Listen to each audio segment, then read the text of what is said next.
Hello. It's all good. Don't lean into the bed too much. You'll knock the coffee over. Well, I'm not used to having a coffee table on the table. It is episode 189 of the Energy is Love podcast, right? Isn't it? Yes. Last time was 188. This is episode 189. Yeah. And it's Tuesday, November 5th. Welcome to 1964. Does anybody even know what day it is anymore? Nobody cares. It's the 16th. 16th today. The Great America. Yeah, today. But who knows what it's going to be when this episode comes out. It's a mystery. It is a mystery. Thank you for tuning in and listening, everyone. And if you are a brand new listener of the podcast, immediately stop what you're doing and go to YouTube and search out our YouTube channel and subscribe so that you can eventually, at some point in the not too distant future, we will have some actual live video podcasts that we put up on that YouTube channel somewhere down the road. I'm probably still going to be in my pajamas when we record, though. Yes. So that's what it is.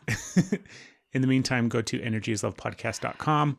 Sign up for our newsletter that doesn't exist, and stay tuned and enjoy, because we're going to have a wonderful episode that's coming up next with the third and final daughter that we have. So on today's episode, what are we going to talk about? This is the weirdest fucking intro ever. It's kind of off. It is off. I'm throwing my mics off. So Does you're going it to have to sound fix weird? it. Sounds weird. Something's, I don't know if it's my placement, so we'll wiggle it out I think after. I think it's just us. Oh, well, that's possible. Yeah, that's okay though. Say something real quick, Mad, for the intro. What should I say? That's good enough. that'll work. Congratulations. You successfully succeeded. And stay tuned, folks, because here we go with another wonderful episode featuring the amazing and magnificent Madelyn. Why was that a joke? It's not a joke. Your face made me laugh. But here we go. You're listening to the Energy is Love podcast. Energy is love. The Energy is the Love podcast. The Energy is Love podcast. Energy is love. The Energy is Love podcast. The podcast for the universe. The Energy is Love podcast. Everybody take a big collective yawn, sigh of relief, and a sip of coffee. I don't know. I didn't really have to yawn, but you induced one. I was turning my head to the side. I induced wasn't a talking. yawn. I was over here. Yes. What if that was your superpower? To induce yawns? Yeah. Then you're lame. What if you walked around and you're like, bam, Yawn. yawn. And then you walk away smiling. You're welcome. Well, oh my God. Part of me hopes that you can fart on command too, so that when you make somebody inhale for the yawn, you're like, yawn. You're a dork. That's my contribution for the day. That's your 7-year-old. That is every once in a while. That's your 7-year-old boy coming out there. You know, it'd be really awesome That's the best I got. if your superpower was inducing yawns, but before you yawn, you farted. So I feel like when you set us up for a yawn as a superpower, that whatever comes after that is just to be expected. Yeah. Good morning, Maddie. Good morning. How are you? I am good. Awkward. Yeah, I'm nervous. It's just the Energy is Love podcast. I didn't expect the headphones to be so loud, and I just didn't know what the setup was going to be like because I've never done this before. Yeah, it is a little nerve-wracking at first for people. Yeah. But it's okay. You'll get used to it. Eventually, you'll realize we're just having a really unnatural conversation in our bedroom. Perfect. Yeah. How do we want to start? Even though we've already started. Why are you both looking at me? Anyone? I already started cracking some jokes this morning. I think I got us going. You're cute. Maddie, the very first question I have for you, we're going to go straight to it. Okay. As long as I can keep picking my nose. Apparently, you don't think that your dad's a feminist. And, Oh my God. Yeah, that's really straight in. I do think that you're a feminist. I just think that perhaps you perceive yourself as maybe more of a feminist than I perceive you as. Simply because I know you. Well, let's all take turns. Steph, we're going to start with you. I want Okay. you to define feminist. Okay, first of all, you suck. That's not. I can't define feminist. I think it's a state of mind and a state of being. It's not so much a script that you fill on paper.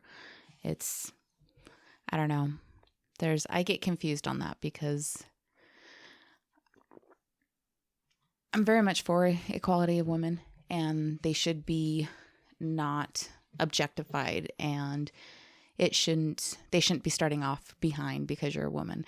However, it's not just woman power. I believe in people power. So then it kind of feels like I'm a bad feminist, or because I feel like men should get just as much rights, and it shouldn't be a catch up. Well, they've had it better for longer, so now they need to grovel at the mercy of the women taking over the world. I kind of hate that. So I don't know. I'm not sure exactly what it is. I just know for me, I prefer it to be not a feminist, but what can I say? Peopleist? I'm a peopleist. Peopleist? I'm a peopleist. That's a new word. I like it. That's it. Maddie, what would you add? I don't think that you're a bad feminist. I don't think there's any such thing as being a bad feminist. There's bad feminists. I would define feminism as any person that acknowledges the fact that women are not given the same foothold in the world as men are. I think anyone that acknowledges that, first off, is on the right track, because I think a lot of people don't. I think a lot of people aren't willing to even acknowledge the existence of that gap and the need for it to be filled, and that's frustrating.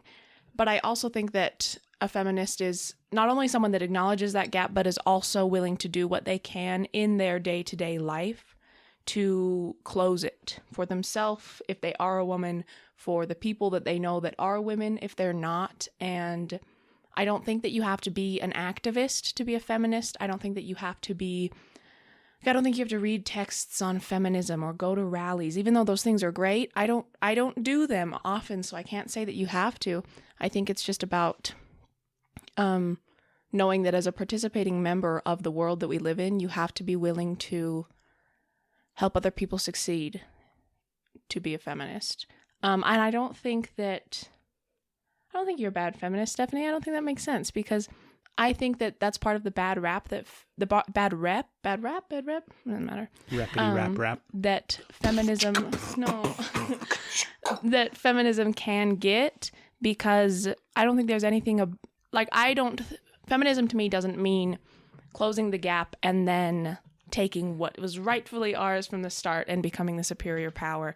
I think that the end goal is equality among all people of any gender.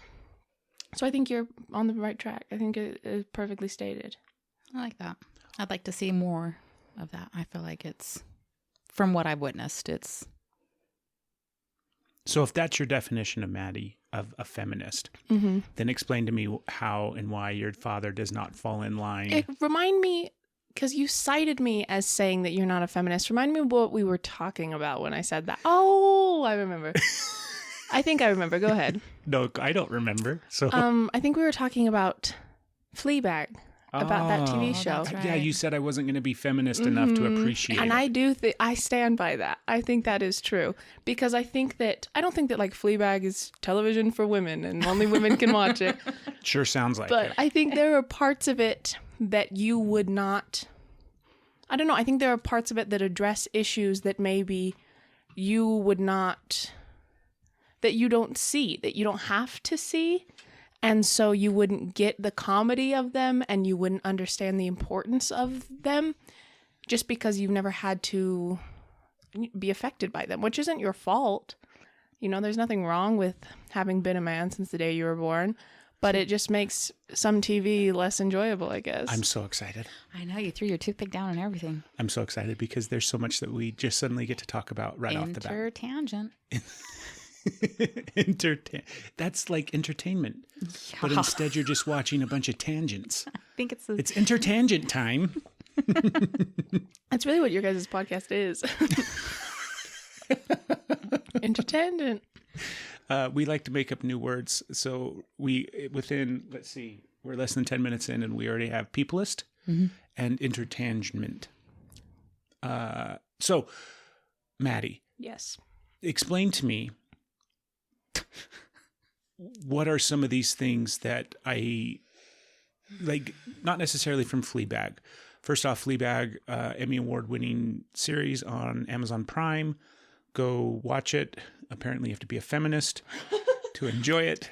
If you have a penis, you're not going to. No, because people with penises are feminists. You don't have to be a feminist to enjoy it. You just have to make sure that you're rooting for the right characters, I guess. Oh, so I have to be on the right team. So It's not a trap. no, I want to, because Steph and I get into these kind of conversations, not all the time, but on a somewhat regular basis.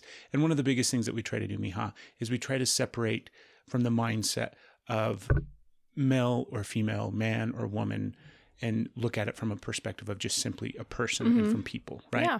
And there's so many topics, there's so many spaces, there's so many levels of not just discussion out in the world and society and things like that, but like it's so easy to look at perspectives from that binary black and white. And that's not what I'm doing. I know. So far. That's not what I'm saying. Because you don't have to be, you have to be a feminist to like Fleabag. That doesn't mean you have to be a woman. No. I don't think you have to be a feminist to like Fleabag either.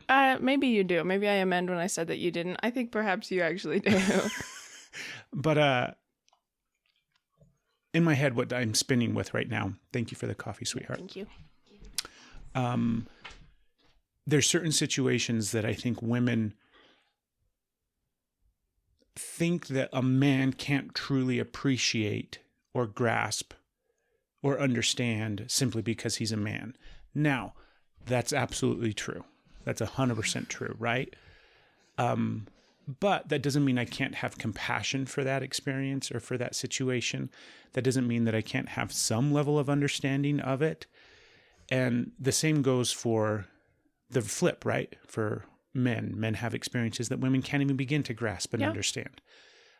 So separate that rather than men and women, just as experiences that people go through, that we all have to have more compassion and understanding for and be able to see it from their perspective. So give me one that's from Fleabag perhaps, or even just the first one that comes to your mind that might be stereotypically an experience that women go through that men seem to gloss over or aren't aware of. Well, something that I like about Fleabag, because I think that a lot of media that is created for feminists, and I know that that isn't a perfect way of describing it, but a lot of media that has been created as the tide is sort of changing, and now we are seeing women more accurately represented rather than as like fixtures in society that support the man that they sit next to, if you know what I'm saying. I think a lot of media that is like that not has gone too far, but it does something that I don't appreciate, which is I think it makes women seem like something that they're not, because that is associated with power. And so in a lot of that sort of content, like women don't cry. You know, like it's like women are powerful, remember? So they don't cry. I know you think that they cry, and I know you think that they yell at each other and all they do is gossip, but they don't do those things. In fact, they are stone-faced and they don't care and they don't feel joy because it's a more powerful thing to do. And I don't like that. It makes me mad. And so something that I think I like about Fleabag as an example so much is because the character Fleabag, she's a woman. She's the lead character. Is that her actual name? They never give her a name. Yeah, her name is Fleabag. They don't give her a name? No. I can't think of her name, so Oh my goodness. Yeah, they don't. That's kind of the point. None of the characters, well, a couple of the characters have name. Like, her name is Fleabag, her dad's name is Dad, her godmother's name is Godmother, and her sister's name is Claire. That's like part of the comedy of it. Yeah. And there's a man in the second season named Hot Priest. Yeah, named the Priest. But then there is like her friend's name is Boo, and that's her actual name. So it goes back and forth. But what was I saying before that? The character Fleabag. Oh, right. She is so emotional. She's such an emotional being, and she cries so much, and she gets so mad, and she makes stupid choices, and she allows herself to be a woman in her most natural form. And I think that can be perceived as weakness, but it's just her human flaws. and that's what I like so much about it. But when I said that you might not enjoy it, it wasn't because I don't think you're a feminist. It is mainly because there are jokes in it that I think you could appreciate because you understand that like women have periods and women have boobs, but I just don't think that you would be like, oh yes, I'm finally being represented. You know what I mean? And it's not finally, like there's tons of periods and boobs jokes, and that isn't what the show is full of, but it feels like it's not your bar of comedy. For sure. Because it's just not comedy that you can relate to so much. Like that's what makes comedy, is relatability. And I just don't know that you could relate to it as much. Yeah. If that answered your question, which I don't know if it did. What was the question? You told me to think of an example where I felt like men wouldn't understand what women were going through as represented on television or in a movie or something like that. Periods. Yeah. Men won't understand periods. No, because that sounds so... that's not what I'm saying. Hey, kiddo, I love playing the devil's advocate on the podcast and fighting and arguing on the podcast. Stephanie, I'm sure you also love that. I'm sure love it's it. your favorite. I love it. So please don't take offense. No, I know you. This is just what conversations are like with you. He'll trick It's not me. for the podcast. There's times I'm thinking, who the hell is this person sitting across from me? Because it is so, and then I'm like, oh, you're doing that thing. And then I'll start laughing. I'm like, I'm over here getting really upset. So, yeah. Think of an experience in your life, kiddo, that is something that maybe that you think is unique to the plight of women or a female. Okay, I can speak from a super personal place if you want me to. Something that I have found is unique to my plight as a female is I have for my whole life I have had a really hard time coming to terms with my natural masculinity. And so I think that side of the coin is unique to women, but the inverse, the exact inverse, is also like a super present issue in the life of any man, because I think a lot of men are made to feel uncomfortable with their natural femininity. You can't see my air quotes in the podcast, but femininity, and women are made to feel uncomfortable with their naturally present masculinity, because for some reason you're just not supposed to have both. That doesn't make any sense. No one has one or the other. You know, everyone is a combination of all traits, whether or not they have been assigned a gender at some point. And so I think that as a woman, I have felt uncomfortable and insecure about things about me that people would associate with masculinity. Can you name one? Not even just my look.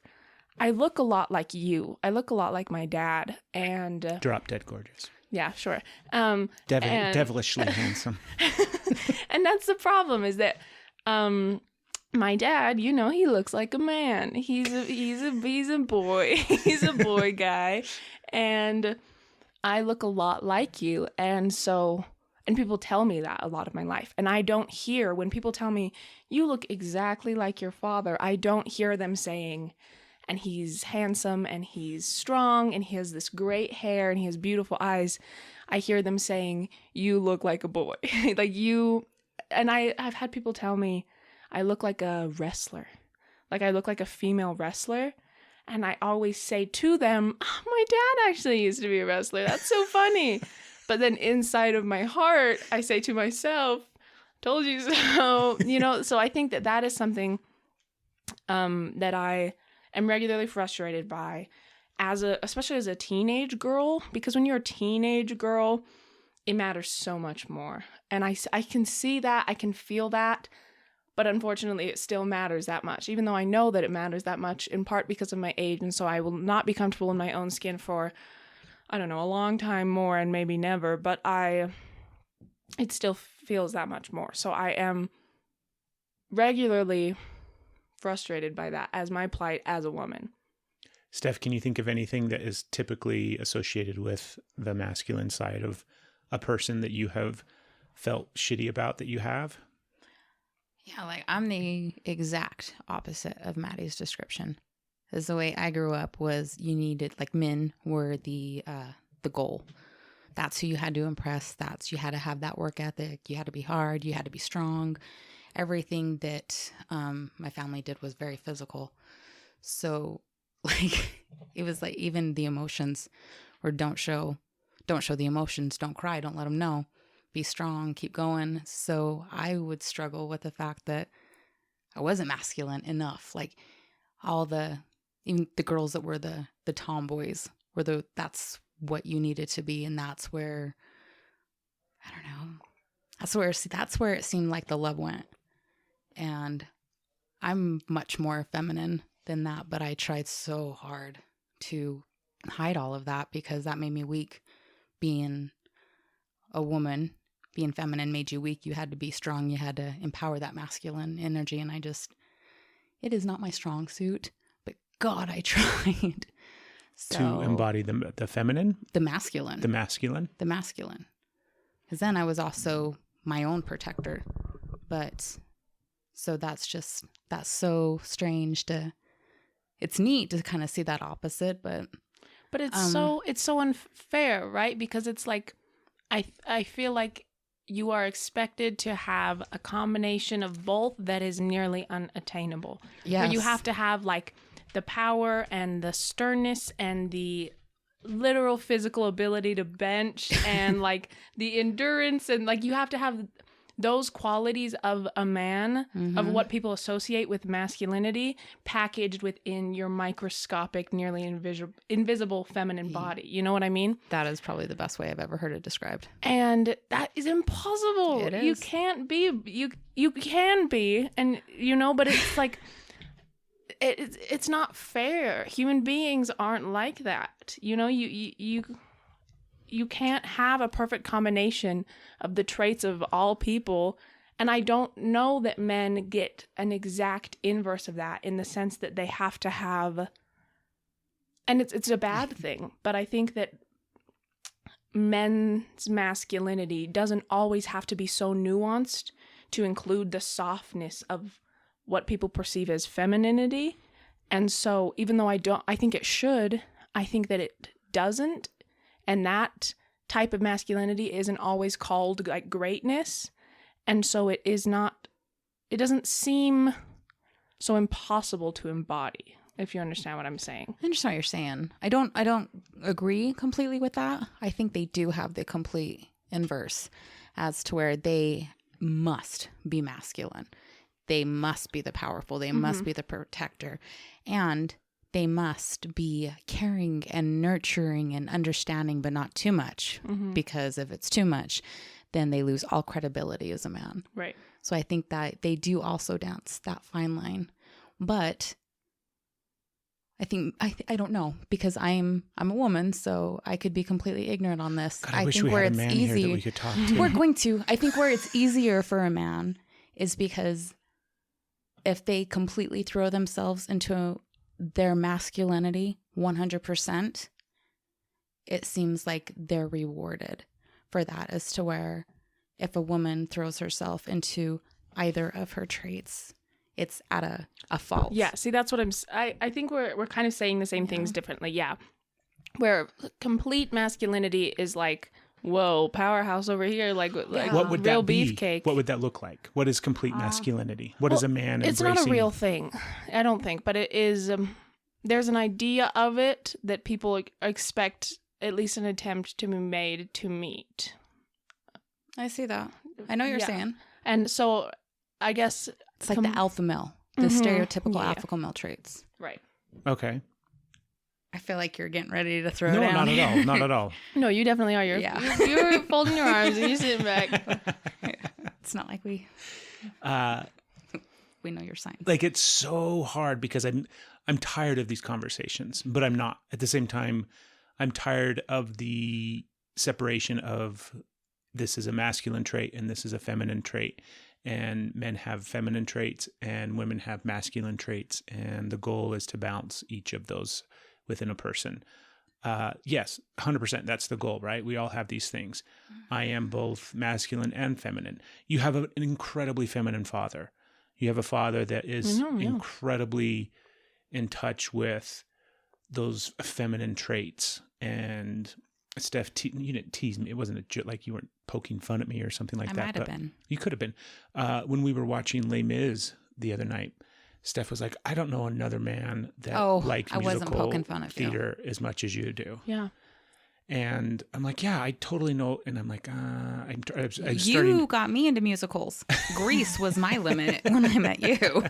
I was trying to think in my head if I knew another man, like I was about to say a real man, and that sounds terrible. Yes. But I mean, I know other men that like musicals, and I know there's people that like musicals and things like that. But yeah, your dad's kind of a big fan of the musical. But that's silly to think that that's a feminine trait. I think that's just a person trait, but it's stereotypically associated with women. Where am I going? You were talking about balance. Yeah. I mean, that's the goal. That's the trick, is being able to balance both sides of those and recognize both sides of those, right? I disagree. Okay. Keep going. I'm just going to say I disagree. How can you disagree with that? Well, I don't. Sorry, Yeah, can I say really quickly, just before we move away from this topic? I feel like you are a feminist. Sure, Dad. But in addition to that, I think you are more in touch with the emotional side of who you are than a lot of men are. And I don't know where that came from, but I agree with you. And I think it's been like that for a long time. And I feel bad because when my older sister Gwen and I, when we were little, we thought you were a real baby. And I remember when we watched the series finale of The Office and you cried so hard on Grandma Mary's couch, Gwen and I were like, Jesus Christ, who is this guy? Like, why are you crying? And now I feel terrible that we ever responded That like you cry that. shamed me? Yes, because we wouldn't have cry shamed Mom. And we wouldn't have cry shamed each other, you know? And so I apologize that we did that to you, because now I love when I look over at you during movies and you're crying, because I'm almost always also crying. And I think that I got that more from you than I did from my mother, even though people would typically assume that my emotional ability to cry at all movies, whether or not I even liked them, came from my mom. It didn't. That was you. You know what I mean? So just sorry we used to tease you for that, because I think it's great and I think it's important. I wish more people were like that. But anyway, what were you saying, Stephanie? I think that goes to a really, because it's not like I taught you to cry shame me. Right. And it's not like your mom taught you to cry shame me, No. right? So that had to have been picked up in some way, shape, or form through society. Yes. That had to have been picked up in some way, shape, or form just from, absorbing it from... Just from being in the world. Exactly. Mm-hmm. That men crying and weeping and sobbing is somehow something that needs to be shamed away and drawn. Do you know what I mean? Yeah, and now I know the series finale of The Office is so sad. So sad. Of course you were crying. Of course, it's so sad. Yeah, so I don't know. We just absorbed it through the world. Isn't that crazy? Yeah, and it sucks. Yeah, there's so many things like that. There's so many things that little girls pick up, and so had you never gotten to the point in your life where you recognized the beauty of that in your father or in a man, right? And realized that that's 100% okay, then you grow up and take that into your relationships with men or with anybody and realize, do you know what I mean? That's how that cycle is continually perpetuated. So I'm glad that you see and not only witness and realize and recognize, but it's also just amazing that that wasn't something that was taught or displayed or shown in the home that you were raised in, Right. but you still picked up on it. And there's so many things like that, and that Right. sucks. That's super shitty. Yeah. But baby, you said you disagreed with the goal is balance in those two spaces. Yes, but I think you kind of need a refresh on it. Do you want to talk about why you think the goal is balance between those two spaces, so I can then disagree with it in some sort of context? Well, for me, it's not just a balance of... First off, I hate the word. I hate the word balance. It's really hard for me to say. I feel like I have my speech impediment from when I was a child when I try to say the word balance. Did you know that your dad took speech for the the first, how old are you until fourth grade? Fourth grade, probably like 8 or 9, Eight yeah. or 9 years. Well, I didn't take it for the first 8 or 9 years of my life. But until you were in fourth grade? Yeah. I from did like know that. First grade. Actually, kindergarten. All of us, not all of us, but a lot of us in our family were in speech classes. I used to take speech classes. You remember that? Yes. So, yeah. Was balance one of the words you couldn't say? It was not. R's and W's were my R's and W's were also mine. issue. I also had, what is it? G and D, and I feel like I had all of them. Did you take speech, babe? No. Perfect. No. Just glorious, smart woman over there. What can I say?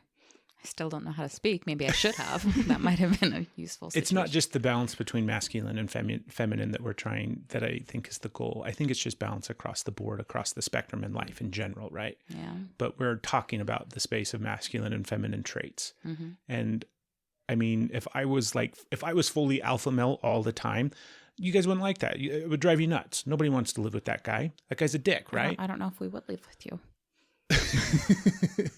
But if I was like constantly crying at the office and couldn't get my shit together and sobbing hysterically at like, oh my God, we just finished the apple pie that Maddie made for the first time. And it was so delicious. And it was such a good, like nobody wants to live with that person either, right? It's the balance between all things. I want to say I'd be okay with it, but Yeah, it would be annoying. And I know people like that, and it is annoying. It is annoying. Because I know a lot of artists, and it is a stereotype of artists to be in touch with their emotional side and not their like powerhouse, get it done sort of side. And stereotypes are based in truth because I know a lot of artists, and it definitely slows production when people have to take a break to cry a lot. Anyway, sorry, go ahead, Stephanie. Baby, tell me why you disagree. I'll try and keep myself focused with this. I disagree because, well, for one, we don't like balance. I don't think that humans are cookie cutter. I don't think we're supposed to be 50-50, masculine and feminine. I think that maybe some people are, but I think it's just a fluctuation. And I don't think it's a constant from birth to death that this is your 70% masculine, 30% feminine. I think it fluctuates through your time of wherever you're at. And I think where you try and get off centered with that is when you try to bring balance to it, or you try to throw everything because you're supposed to be this way. So I think the balance for sake of this conversation would be to allowing each individual to be whatever ratio they are of masculine, feminine at any time. And like, that's okay. Because it's just what it is. Like, it's not a thought. It's just, everybody gets to be them. I totally agree. And I think the fluctuation throughout time and space is important, right? Where there's times where, I mean, obviously there's times where I've had to be alpha male more consistently on a regular basis, as opposed to tapped into my emotions and my feelings. For whatever reason, this popped into my head as you were talking about this. I wish I may have to Google so that I get his name right, but he's a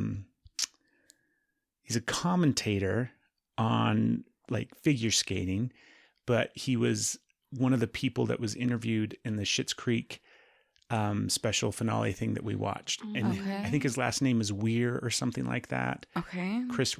I don't think his name's Chris Weir, but he's that incredibly flamboyant gay man. The one that had like a mullet in those, that had like, I think I know who you're talking about. You definitely know who, because he looks like he looks like from the Hunger Games, like he lives in the Capitol. Very much so. That's what I thought. Yeah. He very much looks like he's in the Capitol, like he is 100% that all the time. Mm-hmm.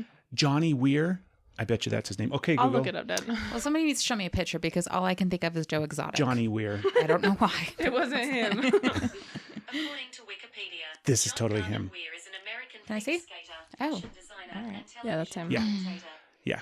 Oh, okay. Yes, I remember him. That's a great description, Matt. He's totally from the Capitol. Oh, sorry. I wanted Anyways, to see how far you could this lane. guy, you look at that man, right? And nobody's going to debate that he is 100%, not 100%, but that he is more feminine in nature than he is masculine, right? So he's embracing more of the things that we would stereotypically air quote label feminine traits. Yeah. So I thought about him as you were talking, and I was sitting there thinking, I'm like, in my mind, he needs to bounce some of his masculine energy more. He needs to bring in some more masculine traits and more masculine energy because he's too heavy over there on the feminine side, right? But maybe that's the time and place that he's at. Also, maybe I'm up in the night because we don't really know this person. He's just a character, essentially, right? That we see portrayed in media and however he wants to be portrayed in media. So I could be assuming things, but we're just going to assume that I'm right. And that always. He's... No, what I mean is that my argument, my thought is that is it necessary? Like if somebody is so far over into one side or the other, do you not think it's beneficial for them to try to bring some balance back into the other space? Or do you think that it's okay to lean so far over, even if maybe it's only for a time period, right? Maybe it's for 5 years, maybe it's for 10 years, maybe it's, his 20s or his 30s or his 40s, however old he is. I think if he's like faking and pushing it, trying to fit a role, then being more true to yourself obviously would be more beneficial. But if that's where he's at, no, I don't think he needs to change it. If that's honestly him and where he's at and that's what's serving him, no. Mm-hmm. I don't feel like you need to. You really need to man up there. Mm-hmm. I don't see that. I think as long as where he's at, like you said, isn't hurting himself, and as long as he doesn't perceive anyone that is elsewhere as doing the wrong thing, I think it's fine. Here we go. I'm fighting. I'm getting my... Right. So I agree to some extent, okay? But I also think that there's this thing that happens and takes place where people embrace so much of something and they think that it's okay, right? Like he's definitely a gay man, right? Is that his first crime? Baby, it's 2020. Being gay isn't a crime anymore. I agree except with that. for in some parts of the South. We went on this whole tangent back in the day about the South because of Tom Segura and but the Southern people, because we watch Joe Exotic and it takes place in the South. As two people, I'm sure that know a lot about life in the South. Yes, right? We do. We've spent a lot of time there. We're experts. What am I saying? I don't know.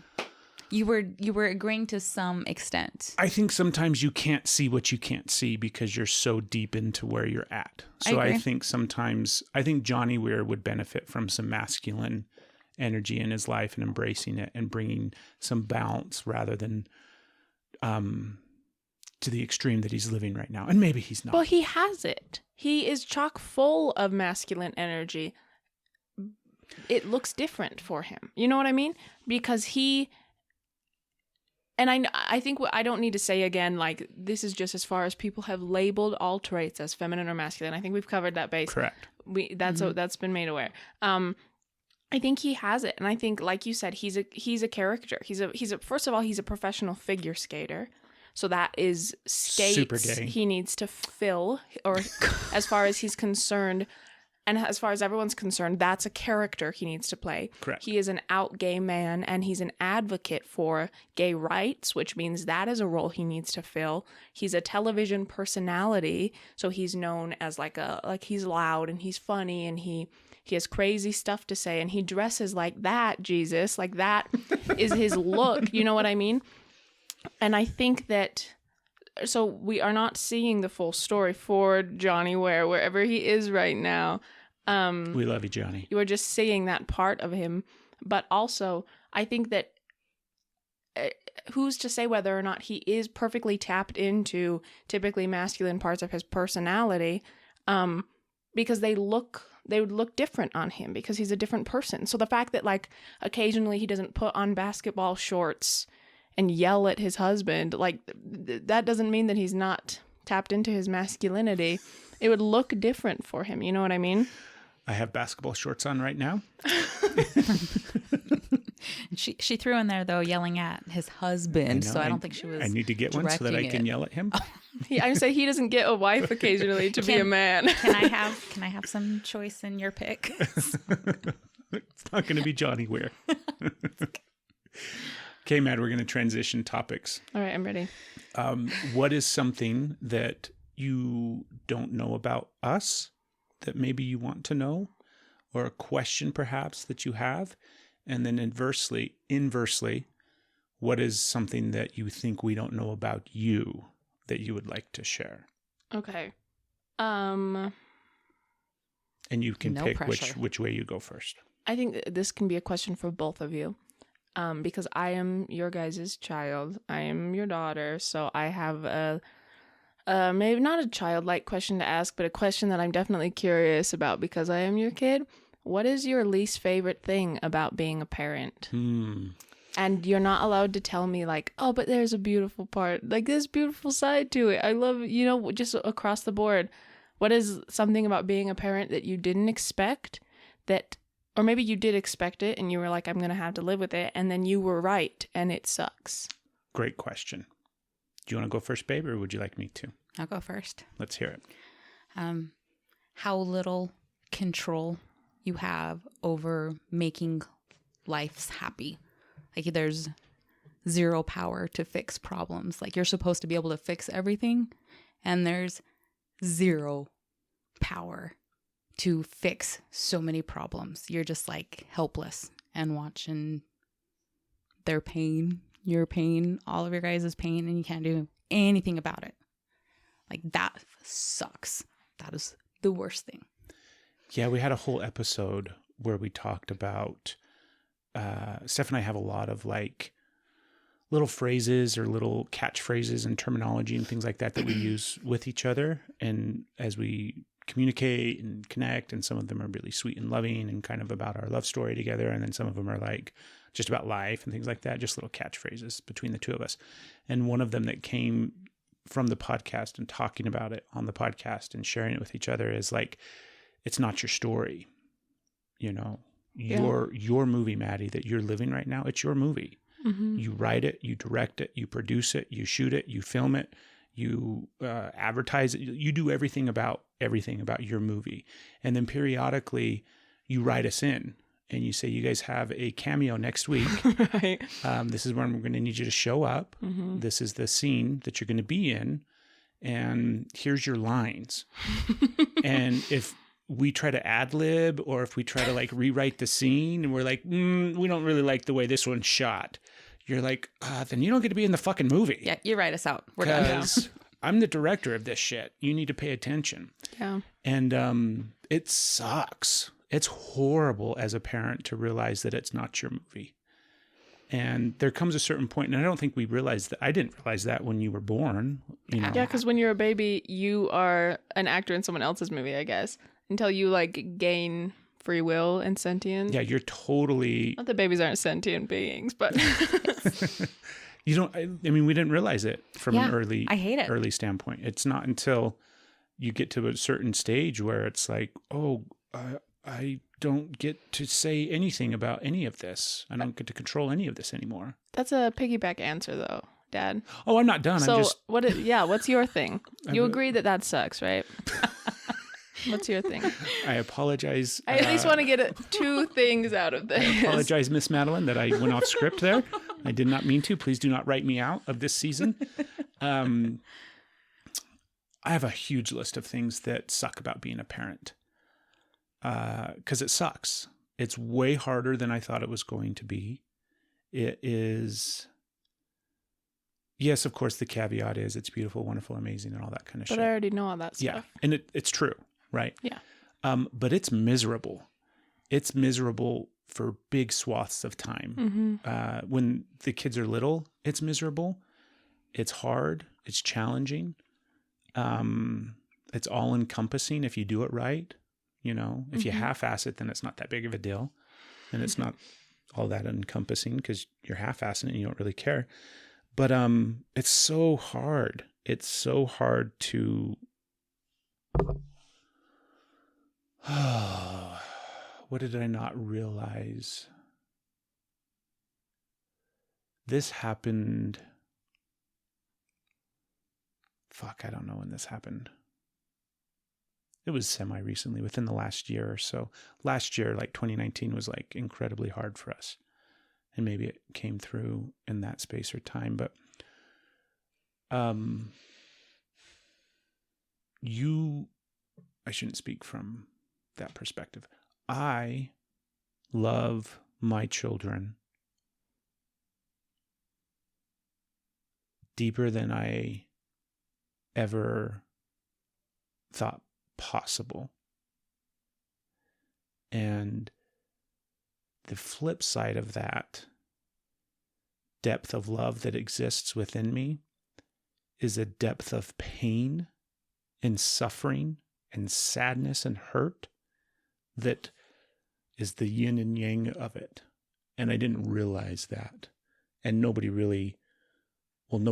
tells you anything about being a parent or having kids. But to have the depth of love that exists and to be able to feel it and bask in it and enjoy it and just be amazed by it, it is countered by a depth of pain. Not you specifically. Yeah, you're fine. The four of you have hurt me more than I ever have been hurt by anyone else. And it's not on purpose, obviously. It's not because you guys are mean, even though you're mean sometimes. But like, it just comes with that level of love. And, oh my God, Miha, it just kills you. It just kills you. It makes so much sense to me why some parents quit. It makes so much sense to me why some parents give up and why they disconnect and why they half-ass it, because it hurts beyond anything that I could have ever imagined. So yeah, I didn't realize that. Does that answer your good question? Yeah, those are both very good answers. Okay, give us something about you now, okay? You guys have to ask me a specific question because I can't just go through like I did. What is something that we don't know about I don't know you? what you guys don't know about me. Oh, there's lots, I bet. I'm sure there's lots, but there's nothing that is like I don't know if there are any big aspects of who I am that you guys aren't aware of. Do you have any specific questions? Anything about me that you're curious about? At this point in your life, as you're about to embark on the next phase of your life, what is something that, like, up until this point in your life, right? What has been the hardest thing, or one of the hardest things? You don't have to quantify it and pluck the hardest thing out. But what is the hardest thing that you've had to go through and experience that you didn't like? That's a terrible question. I'm trying to get to you know what? This is easier. Okay. What is you feel like up to this point, what is one of the biggest lessons that you've learned in your life? Oh my God. That is such a hard question. Because there's no specificity. It could be anything. I'm talking like big life lesson. I know. Something that you're going to be like, this was a lesson that was taught to me over the course of 10 years of hard knocks, and now I'm going to carry it on in the next 30 years of my life. What's one of the biggest lessons that you've learned in life so far?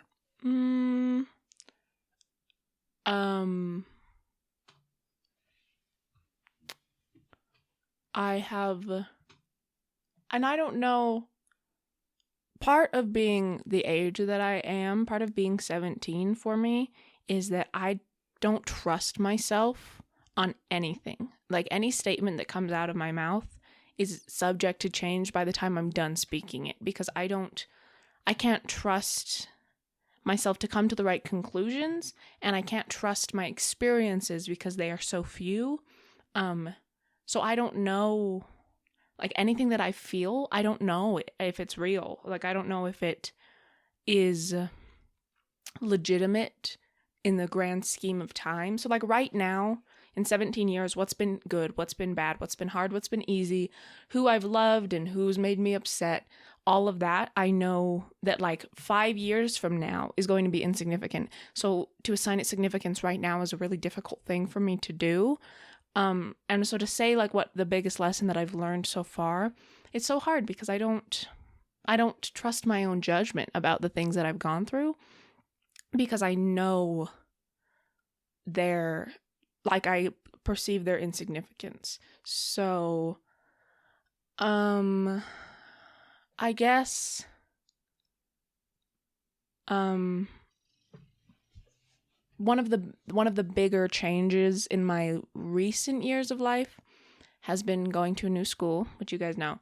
And that was during a really transitional period in all of our lives where Gwen moved out, and I was, like, going into my later years of high school. I was getting closer to college, and it was a lot, like there was just a lot going on with a lot of us. A lot was changing.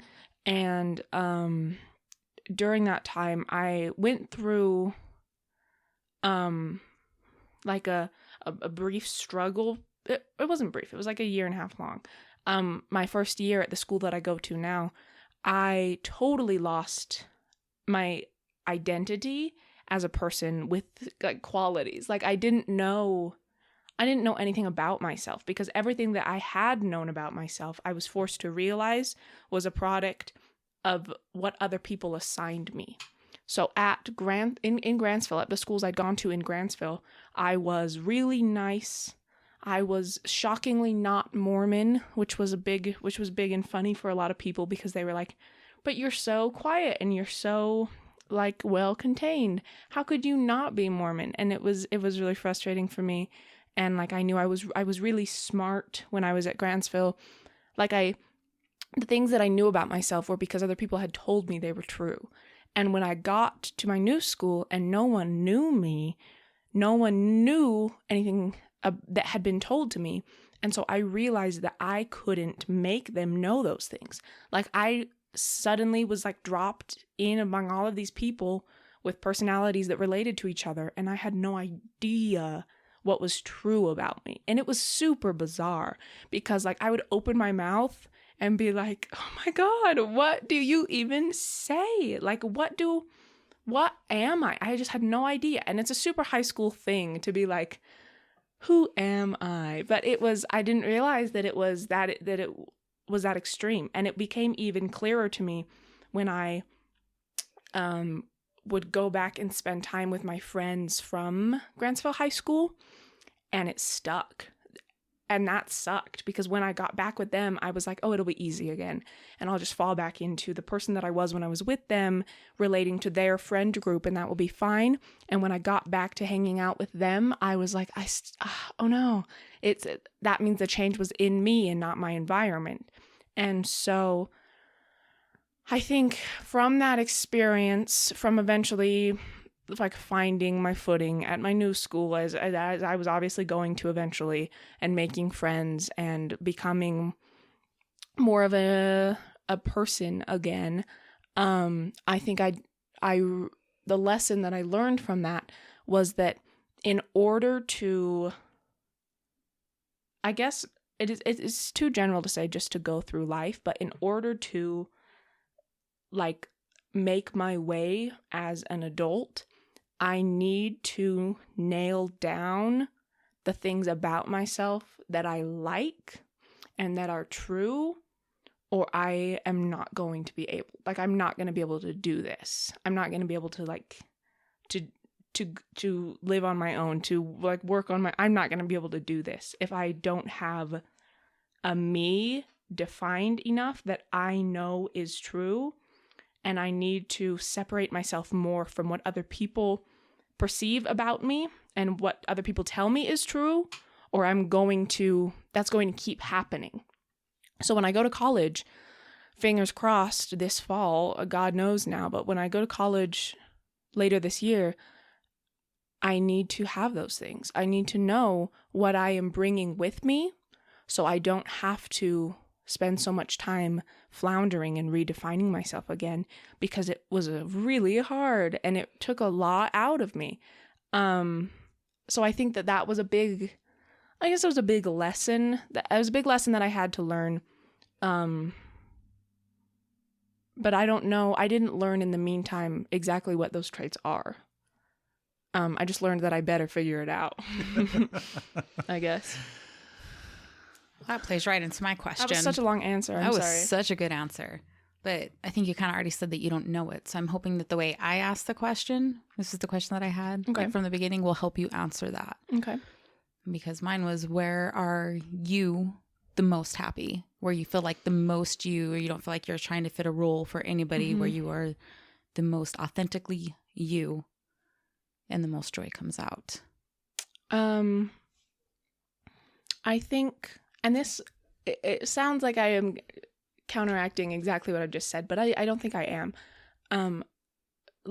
Lately, I have been my happiest around the people that make me feel the most myself, and not only make me feel the most myself, but make me feel like it's okay not to have a perfect definition of who I think I am around them, and I can speak freely, and I can emote and have opinions, and it will be fine after. Like, and I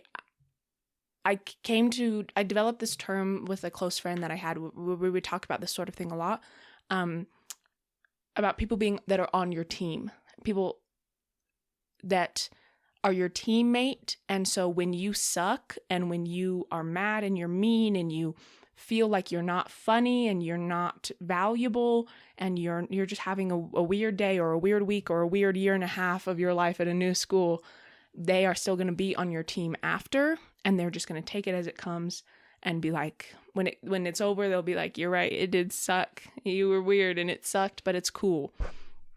So I think I am my happiest around those sort of people, because it makes me feel the most like myself. And I noticed it a lot. I had this really, really weird experience. I think I told you guys about it. This last New Year's, like New Year's Eve to New Year's Day. I don't know if I told you guys about it. It doesn't matter if I didn't, but I don't think Barb is our number one listener on the podcast. Mm-hmm. I don't think she knows about it. Well, and it's going to be a long answer, so I feel bad. But on New Year's Eve, I had a sucky time. I was really lonely and I was really sad, and because I have a lot of the friends that I made at my new school were not right for me. A lot of them. And it was really important for that to happen, for me to learn that, because the ones that were really are. And so I think I have a better idea of the type of people that I want to surround myself with for the rest of my life, which is good. And that is what you learn in high school, is like who works with you and who doesn't. But it caused me a lot of pain over the course of the years that I was trying to figure out who worked with me. And on New Year's Eve, I had been for a couple months like really, really sad, really bad, and really hating myself really intensely, because when I hate myself, it's like hardcore. Like, I have the power to really intensely hate myself, and it was so like profound a moment that I have to laugh at myself. And I laughed at myself in the moment, where I was so mad at myself on New Year's Eve. And then I went and like I sat down and looked at myself in the mirror, and I was like, you idiot, like, you idiot, you stupid idiot, what are you doing? And then I like felt a different portion of my brain like eat that other part for a second and be like, be nice. Like, what are you doing? Stop it and be nice. And I like looked into my own eyes in the mirror, and I was like so sorry for the months that I had been spending being so mean and being so mentally and emotionally and physically hurtful to myself for months. And I like apologized to myself, and I started sobbing instantly, like sobbing, because as I was saying it, I fully realized how long it had been since I said or thought a single nice thing about myself. And that is kind of unrelated, but that was the experience that I was coming off of the next day when we went to Grandma Mary's house with the whole family. And the next day when we were there, I was in like a crazy mood because I had been, it felt like I had gone through something crazy all by myself, of like realizing how much power I had in my own brain. And while we were at Grandma Mary's, I had so much fun. I felt so good because everyone that was there, and it was my family, so obviously, but not obviously, some people in my family are not on my team, and everyone there was on my team. And so I was lighting them up. I felt so good, and I felt so comfortable, and I felt so confident, and I felt like I could talk about politics with adults, and I had jokes that would land with people that had lived twice my lifespan. And I like all teenagers, that's not always the case, and I always feel stupid around adults. And so I just felt really comfortable. And since then, I have felt that level of comfort among people my own age too. And before then I had also, but like I am learning to see the difference now around people that I am comfortable with and people that I am not. And so I think that's where I'm my happiest, is around people that allow me to allow myself to flourish, and to like test my skills and let myself be funny and be loud and be a full person.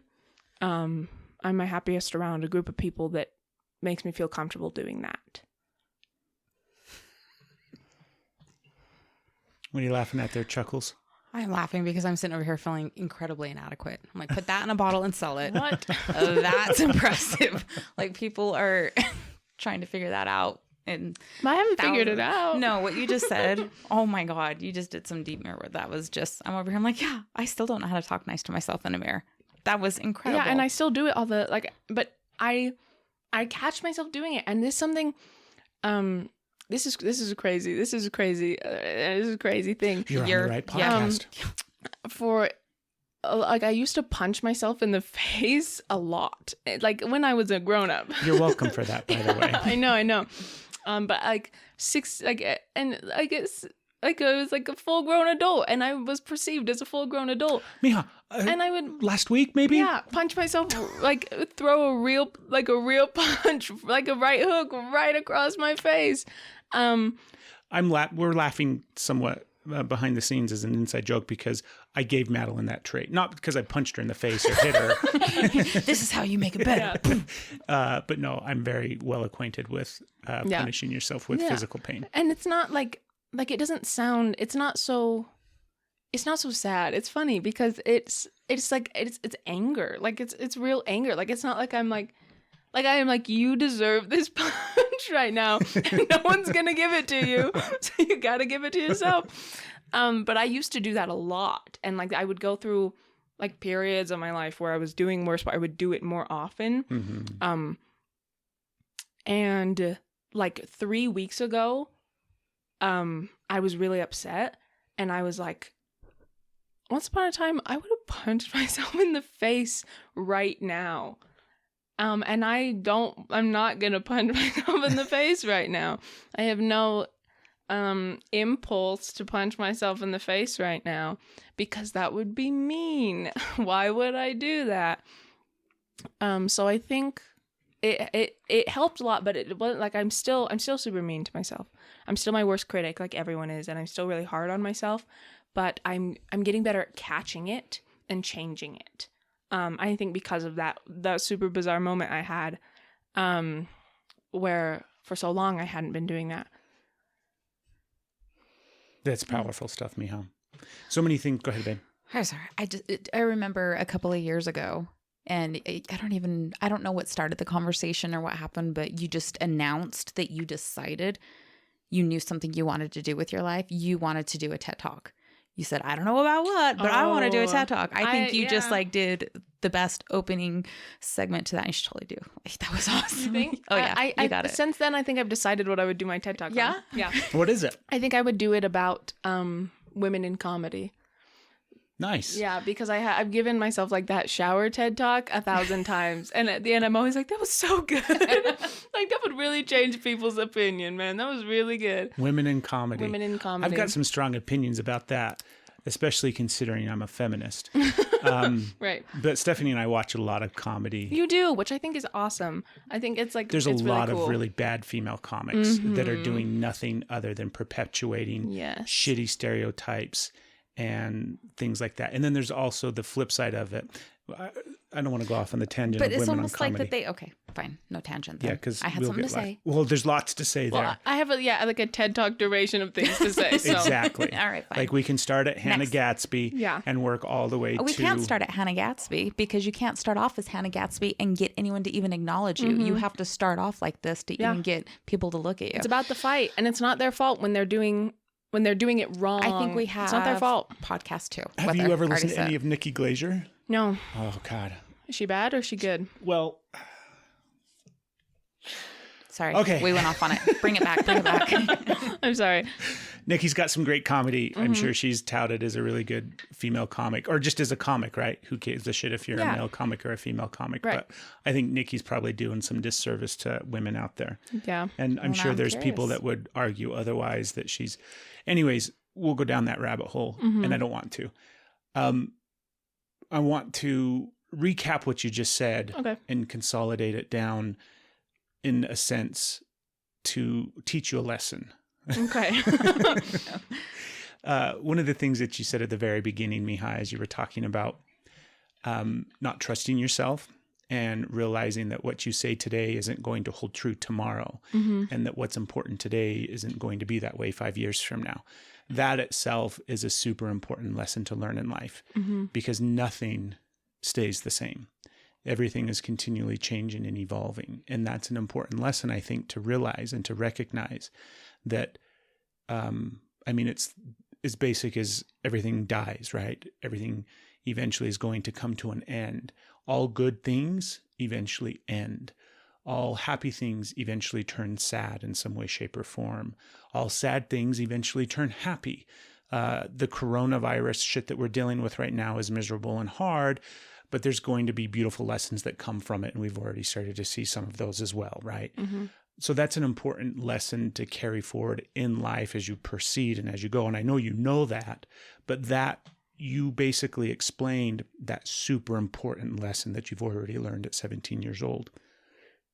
And hold true to that. Take stock in that. Have that be something that you can grab a hold of, and almost like in a comforting way. For me, it brings me comfort, even though sometimes it's hard, right? And it sucks. I hate the fact that you're leaving. You're going to go off to college. You're going to grow up. You're going to experience life. You no longer are going to live under our roof and all these kind of different things. I hate all of that shit. It's miserable, and it's something that I would change in an instant on one hand. But it's also beautiful that it changes, and I have to let that process happen. So that's an important lesson. So write that one down. Got it. The other thing is, the importance of as you were describing, losing yourself and not knowing who you are, and, asking yourself that question, who am I? And kind of you joked about it being something that's so typical for teenagers. That's typical for fucking people, sweetheart. Yeah.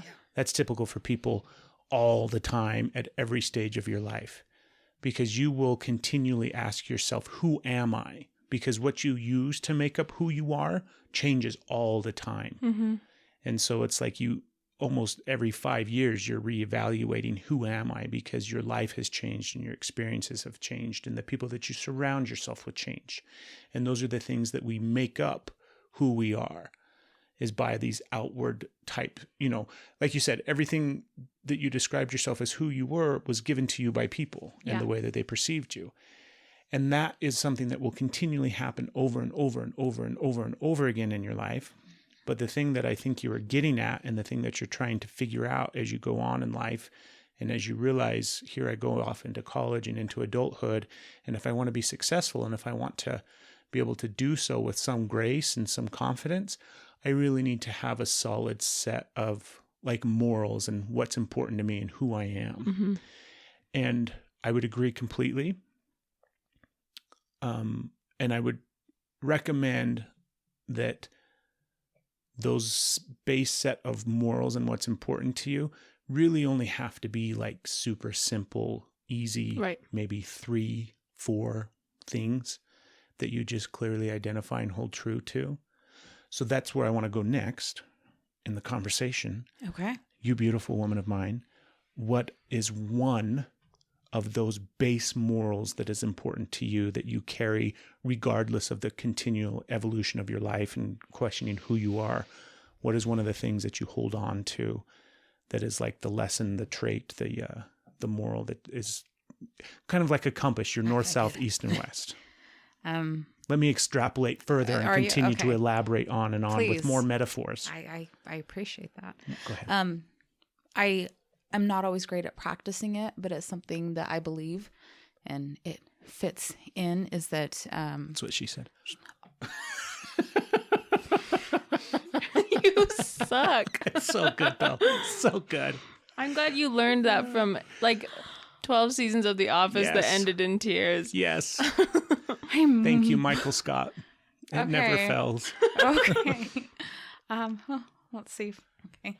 You made me I'm now sweating. Okay. That's also what she said. No. No. No. No, it is not. Okay. Maddie, don't be afraid of your beliefs. Don't be afraid of what you hold true and what you now know to be true, because it is what you now know to be true. You don't have to downgrade it or explain it away to anybody and dismiss yourself right away. Like, okay, I'll change my mind. I know. So I don't even get to have an opinion.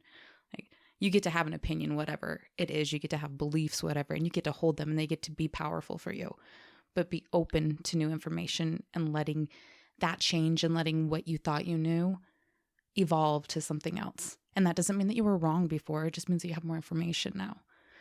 So that is mine, is that I get to be me. I get to believe what I believe, but I'm also willing to let that be the seed to something different and let it grow to something different, or realize that this belief was completely false and it's okay to let it go.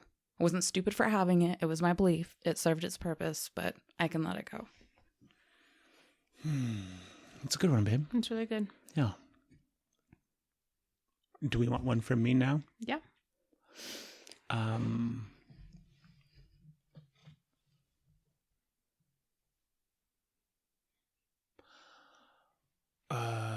trying to separate from like life lessons that I've learned that I hold true to like real simple, like if I was going to solidify 3 things that I carry with me as constants that help me in an ever-changing evolution of life, what would they be? And I don't know if I've ever even like solidified it down this much, because oftentimes they're kind of out there in the ethos and you're just grabbing them when they come up and when you need them. And you're like, oh yeah, this one helps me here and I need this one and I need that. But so to try to really solidify and quantify and put it on a top 3 list, I'm not going to give you 3 because I won't be able to do that. And we'll be sitting here for the next 20 minutes as I try to extrapolate it. But like, I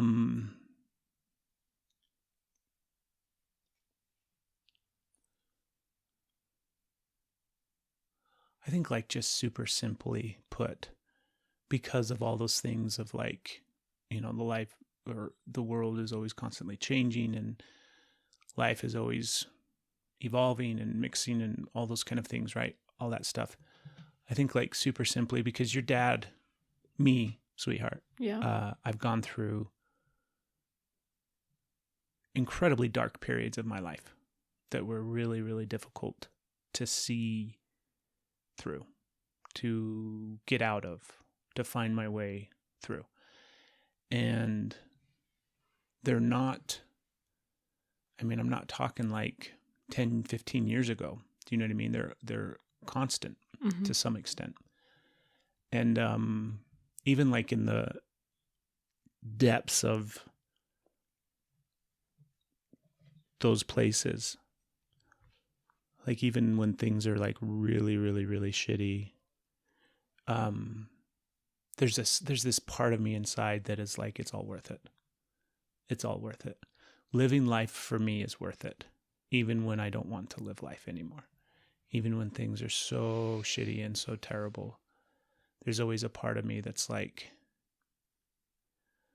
I mean, like an not internal or eternal, but just like there's an undying, optimistic little boy inside of me that always wants to live and always wants to go on because it's always worth it. Even when it's horribly miserable and shitty and hard, it's always worth it.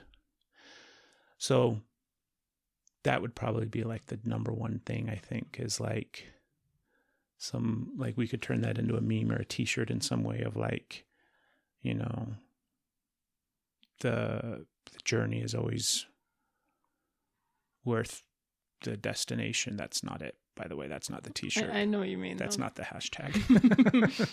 But yeah, I think for me it's always worth it, even when it seems like it's not, even when it's, you know, Yeah. Even at the darkest moments. And, I've had plenty to speak from and to come from. It's always worth it. Yeah. So that's one. Yeah. I think it's good. Well, we should wrap up. I have to pee. I don't know if anybody else does. I really have to pee. I drink so much coffee and water. Yeah. Do you want to throw out your website, Miha, so that people can find you? No, actually, I have one because I had to make one for class and no one can ever see it. Good. Don't give out your It is website. atrocious. We're definitely not. If you'd like to learn more about Madelyn, stay tuned. Follow her on Instagram. She's 17 years old. Do not. She has 325 followers. But look for her in upcoming films such as The Life of Maddie. Such as everything that got canceled because of What do you think is going to COVID-19? be one of the biggest films for you? What would it be called? Oh my God, Let's what? just future cast right now. Future cast, I think my biggest film is the next Star Wars. It's coming out very soon. And Do you think you're going to be in a Star Wars? No. What do you mean? This is an impossible question. No, let's make... It's not, because we'll look back on this moment. So you will star one day in a film titled... What?